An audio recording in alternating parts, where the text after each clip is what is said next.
Hello guys, welcome back. ये कहानी है राजेंद्र प्लेस के एक ड्राइवर की, जिसका नाम विजेंद्र था। हर रोज़ सुबह विजेंद्र अपने मालिक की बेटी को पहले कॉलेज छोड़ने जाता था।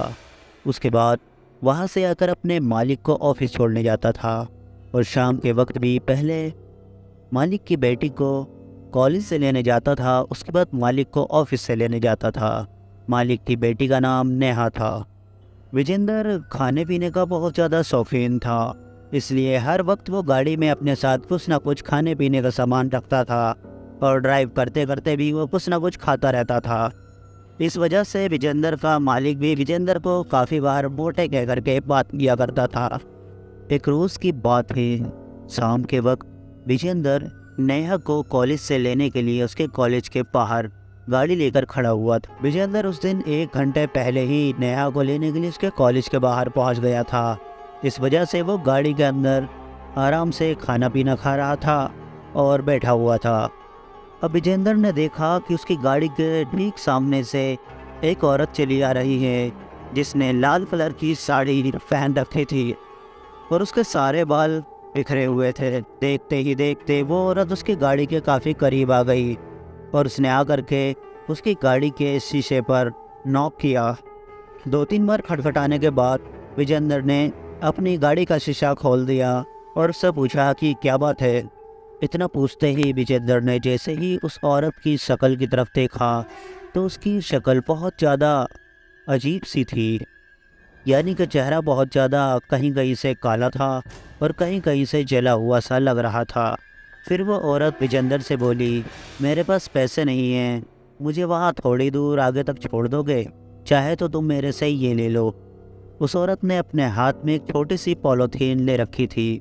उस पॉलीथीन के अंदर एक सेब था और 2 नींबू थे। विजेंद्र ने वो सेब लेने से इनकार कर दिया और उससे कहा कि थोड़ी दूर ही तुम्हें जाना है, आप पैदल ही चली जाओ। लेकिन वो औरत जिद करने लगी और विजेंद्र से कहने लगी कि भैया प्लीज़ मुझे कुछ दूर तक छोड़ दो। फिर विजेंद्र ने गाड़ी के पीछे का दरवाज़ा खोल दिया और उस औरत से बोला कि आप पीछे बैठ जाओ। विजेंद्र गाड़ी चलाते हुए कुछ दूर तक गया और वहाँ जाकर उसने पूछा, क्या यहीं तक आपको जाना है? उस औरत ने कहा, नहीं भैया, बस थोड़ा सा और आगे। थोड़ी सी और आगे जा कर के उस औरत ने कहा, बस यहीं रुक जाओ। वहाँ रुकने के बाद विजेंद्र ने अपने इधर उधर देखा तो एक तरफ सिर्फ खाली जंगल सा था और दूसरी तरफ कब्रिस्तान था। और फिर वो औरत उस गाड़ी से उतरी और विजेंद्र की तरफ देखते हुए उस जंगल में चली गई। विजेंद्र ने अपनी गाड़ी घुमाई और वो फिर से कॉलेज के गेट पर आकर के खड़ा हो गया। वहाँ आकर जब विजेंद्र ने पीछे की सीट पर देखा तो उस औरत के हाथ में जो छोटी सी पॉलीथीन थी वो अपनी पीछे की सीट पर रखी हुई थी। विजेंद्र ने वो पॉलीथीन उठाई और देखा तो उसमें एक सेब रखा हुआ था और 2 नींबू रखे हुए थे। अब विजेंद्र ने पहले तो सोचा कि वो पॉलीथीन उसे बाहर फेंक देनी चाहिए, लेकिन जब विजेंद्र ने उस सेब को देखा तो सेब बहुत ही ज़्यादा अच्छा लग रहा था। विजेंद्र ने सोचा कि सेब को खा लेना चाहिए। वैसे भी खाने पीने में विजेंद्र कभी पीछे नहीं रहता था। अब विजेंद्र वो सेब खाने लगा। सेब खाते खाते अचानक ही कॉलेज से नेहा भी आ गई और नेहा आकर के गाड़ी में बैठ गई। विजेंद्र गाड़ी ड्राइव करने लगा। काफ़ी दूर जाने के बाद विजेंद्र ने अपना खाया हुआ जो आधा सेब रखा था उसे देखा तो वो पूरा सेब काला पड़ चुका था, जैसे कि कोयला। ये देखने के बाद विजेंद्र बहुत ज़्यादा हैरान हो गया और वो शीशे में अपने मुंह को देखने लगा। विजेंद्र ने देखा कि उसके दांत भी एकदम काले पड़ चुके हैं और ज़बान भी काली हो चुकी है। ये देखकर विजेंद्र बहुत ज़्यादा घबरा गया और अपने दांतों को उंगली से ही घिसना शुरू कर दिया। पीछे बैठी नेहा ने तुरंत ही विजेंद्र से पूछा कि क्या हुआ, इतने ज़्यादा घबरा क्यों रहे हो? विजेंद्र ने पूरी बात नेहा से बताई। नेहा ने उससे कहा, तुम्हें इस तरह किसी की भी दी हुई चीज़ नहीं खानी चाहिए थी। अब वो लोग घर पहुंचने ही वाले थे कि अचानक ही नेहा ने विजेंद्र से कहा कि हम अभी घर नहीं जाएंगे, तुम पहले डॉक्टर के पास चलो, पहले मैं तुम्हें डॉक्टर को दिखाऊंगी। पास ही में एक हॉस्पिटल था, जिस हॉस्पिटल की तरफ विजेंद्र ने तुरंत ही गाड़ी घुमा दी और कुछ ही देर में वो लोग हॉस्पिटल पहुंच गए। हॉस्पिटल में पहुंचने के बाद डॉक्टर ने विजेंद्र के कुछ चेकअप करे और उसके बाद विजेंद्र से बताया कि धीरे धीरे उनका खून भी काला होता जा रहा है। आखिर ऐसी क्या चीज़ खाई है तुमने, कहीं कोई पॉइजन तो नहीं लिया? विजेंद्र ने डॉक्टर से बताया कि उसने एक सेब खाया था और वो बाकी का सेब उसकी गाड़ी में पड़ा हुआ है। जब विजेंद्र गाड़ी से उस बाकी बचे हुए सेब को लेने गया तो उसने वहाँ जाकर देखा कि सेब अब गाड़ी में नहीं था और ना ही उसके बैग में वो दोनों नींबू थे। वो सब गायब हो चुके थे। अब डॉक्टर की बात सुनने के बाद धीरे धीरे विजेंद्र अपने आप को बीमार सा महसूस करने लगा। उस डॉक्टर ने बताया कि मेरी लाइफ में पहली बार ऐसा मेरे सामने कोई केस आया है। विजेंद्र को वहीं एडमिट कर लिया गया। उसके बाद शाम तक विजेंद्र की आंखें भी काली पड़ गई। अब विजेंद्र का चेहरा देखने में बहुत ही ज़्यादा डरावना लगने लगा था, क्योंकि उसका चेहरा भी धीरे धीरे काला पड़ता जा रहा था। कुछ ही देर में हॉस्पिटल में विजेंद्र का मालिक भी पहुंच गया और उसने डॉक्टर से विजेंद्र की हालत के बारे में पूछा तो डॉक्टर ने बताया कि हमारे पास इसका इलाज नहीं है, आप इसको किसी बड़े हॉस्पिटल में दिखाइए।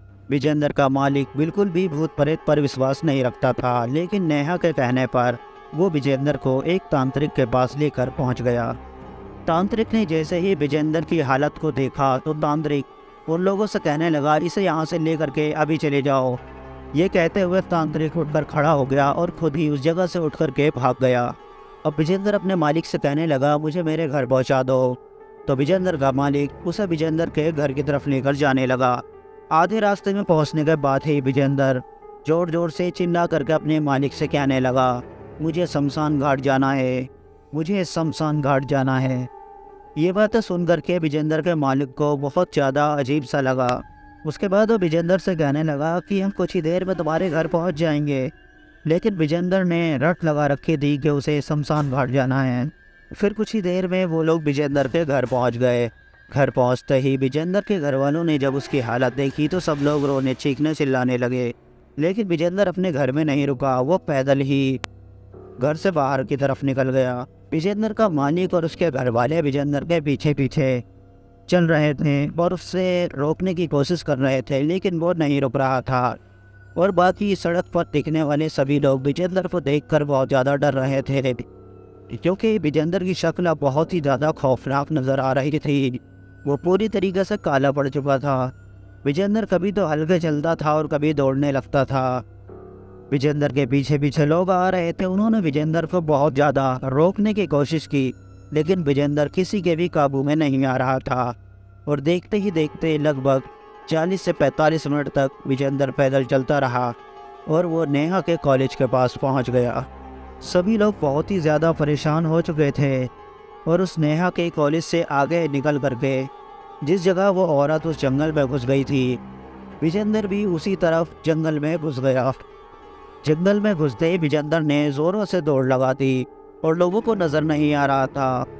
वो तेजी से जंगल के बीचों बीच कहीं जा कर के खो गया और उस दिन के बाद से विजेंद्र कभी भी किसी को नहीं मिला।